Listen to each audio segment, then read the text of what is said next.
до този момент?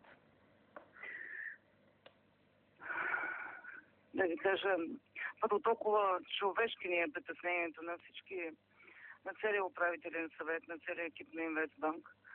Поддържаме пряка връзка и с болницата. Знаем, че нашия служител вече е опериран. За съжаление, операцията е много тежка, дошъл е допълнителен екип в Стара Загора.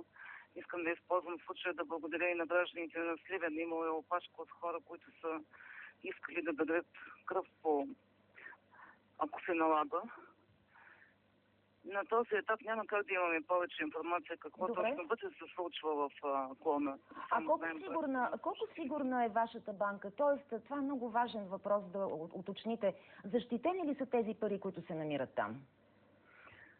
Първо, касовата наличност в клона е била толкова, колкото се полага за размерите на клона и тя е застрахована. Относно защитата на банката, как да ви кажа, абсолютно по всички нормативни изисквания, естествено. Има закон за банките и ние сме длъжни да ги спазваме. И все пак след този инцидент... Доколкото разбираме от случая, служителите на банката са реагирали абсолютно адекватно и професионално и веднага са подали сигнал. Много жалко за простреления човек и се молим да оживее и всичко да е наред. Все пак след този инцидент ще повишите ли мерките за сигурност в банката? Аз мисля, че не е в момента това темата. В банката са имало двама въоръжени охранители, както пани и батон, всичко останало. Именно за това ви питам, тъй като има одир във вашата банка. Моля? Точно за това ви питам, тъй като има заложници и нападател във вашата банка, дали след този неприятен инцидент вие ще повишите мерките за сигурност там? Абсолютно по норматив са били мерките за сигурност.